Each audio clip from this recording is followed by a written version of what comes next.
Assalamualaikum dan salam sejahtera. Hari ini cikgu mau mengajar bab baru iaitu bab 3 pergerakan bahan merentas membran plasma. Okey, sebelum ini kamu sudah belajar konsep sel. Okey, seperti yang kamu tahu, sel adalah organisma hidup.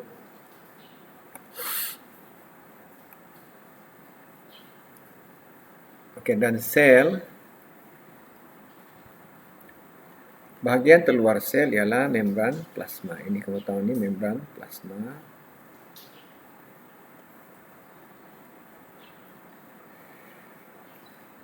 Okey. Dan salah satu fungsi membran plasma ialah mengawal bahan keluar masuk ke dalam sel. Seperti yang kamu tahu, sel adalah organisma hidup. Maka sel membebaskan bahan yang tak perlu atau toksik atau bahan sampingan atau bahan sintesis. Membebaskan karbon dioksida, sel membuang air. Okey, sel membuang bahan kumuh.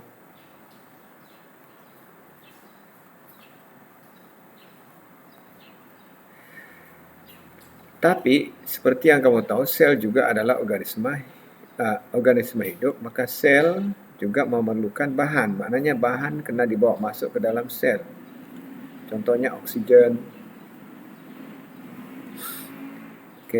nutrien, bahan makanan,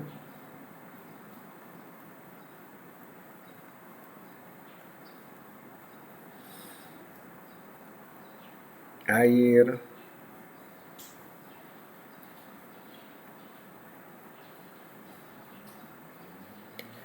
Okey, persoalannya bagaimana bahan-bahan ini boleh dibawa masuk ke dalam sel? Apa proses, apa struktur yang terlibat? Bahan ini tidak boleh bergerak sendiri. Karbon dioksida tidak boleh bergerak sendiri keluar. Kena ada mekanisme dia. Okey, kita ambil contoh ini. Okey, contoh bahan masuk. Tatu.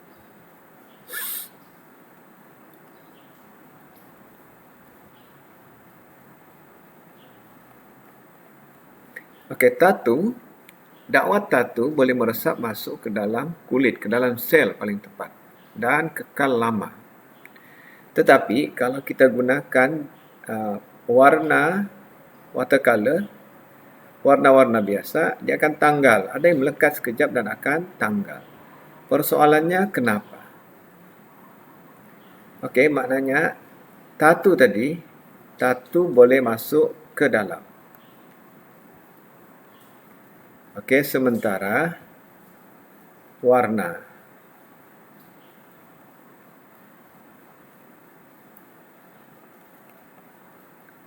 air tidak boleh.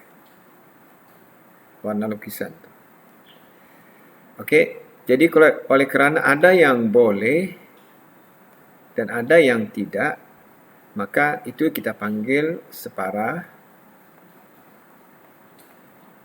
telap.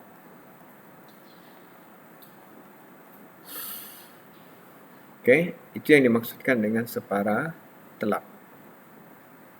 Contoh penapis air di rumah kamu. Penapis air di rumah kamu itu penapis air yang dijual di kedai.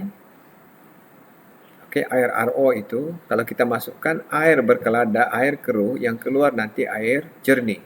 Kenapa? Sebab membran yang diguna adalah separa telap. Tapi kalau kita guna kain, kita guna kertas, ini kita panggil telap sepenuhnya. Okey. Kertas, kain, itu kita panggil telap sepenuhnya.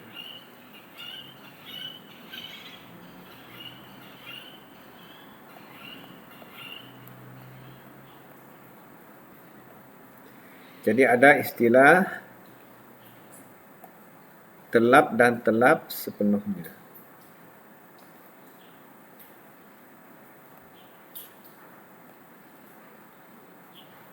Okey. Okey, seterusnya kita lihat macam mana rupa membran plasma. Okey, kalau kamu perhatikan di sini, dari gambar, ini gambar diambil menggunakan mikroskop elektron. ada dua sel. Oke, sel 1 dan sel 2. Oke, di antara ini ada lapisan.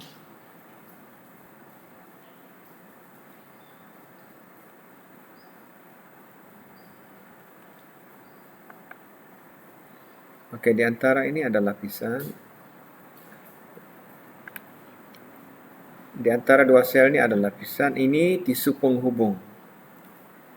Macam gam lah, mencantumkan antara sel dengan sel. Tisu penghubung, connective tissue.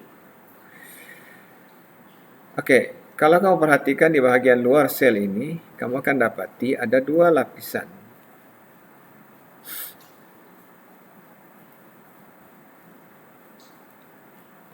Ada dua lapisan.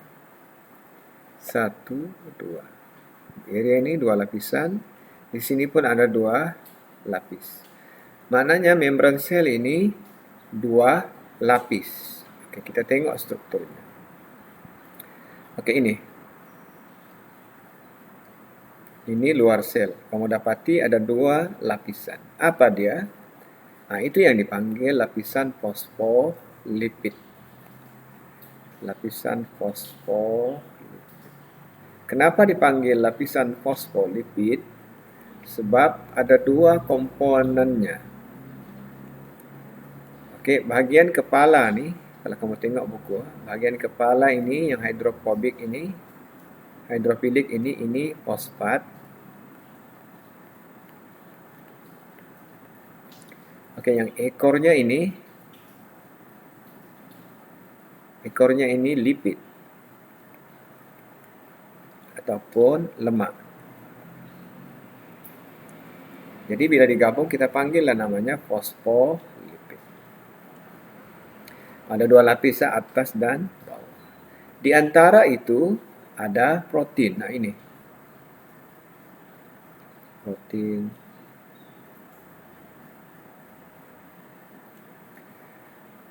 Oke, ada lagi struktur yang lebih rumit, yaitu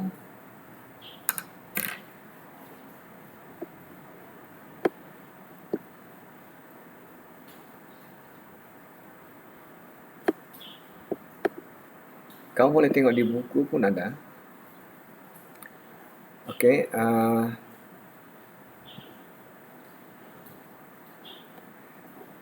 kalau kita perhatikan secara terperinci, membran sel ini lebih kompleks berbanding yang kita jangka. Benaannya lebih kompleks ataupun lebih rumit. Oke, kalau kamu perhatikan,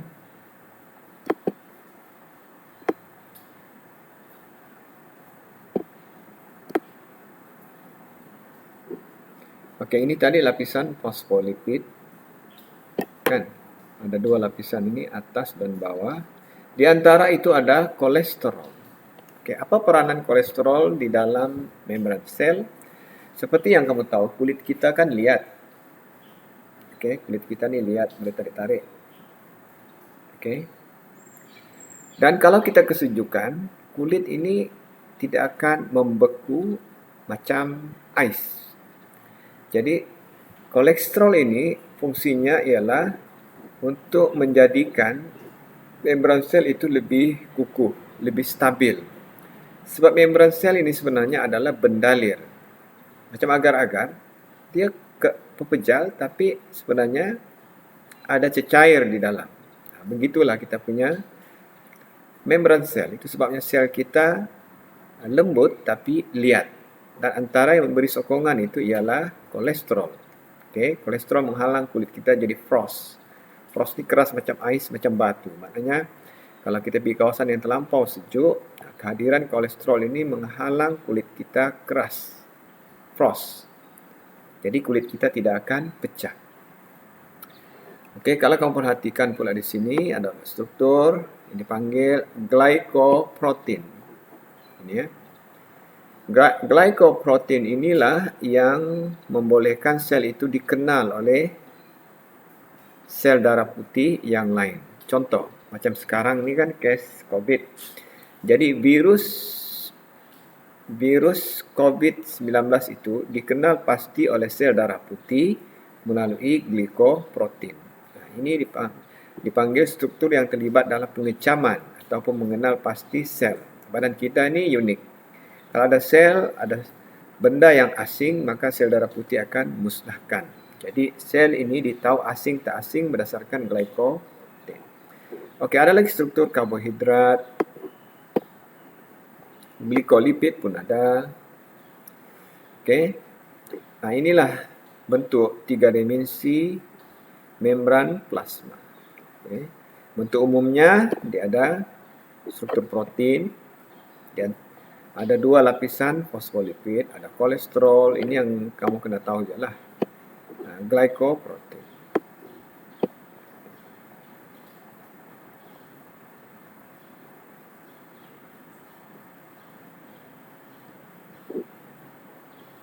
Okey, kita balik kepada PowerPoint tadi, gambar raja tadi. Okey, ini binaan membran plasma. Nah, ini yang kita bincang tadi.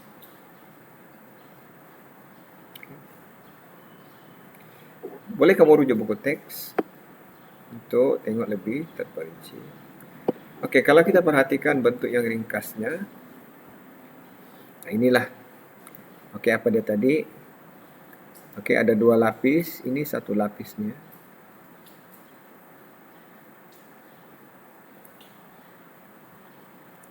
Jadi lapisan 1, lapisan 2. Okey, itu sebab dipanggil dui lapisan fosfolipid. Dan di antara lapisan ini ada protein. Ini. Protein globula dipanggil.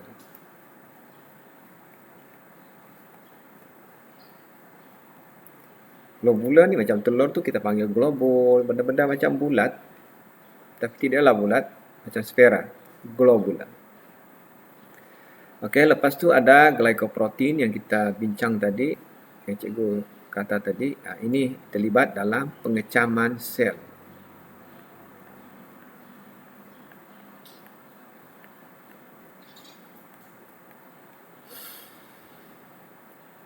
Okey. Yang lain-lain tu perinciannya kamu boleh baca dalam buku.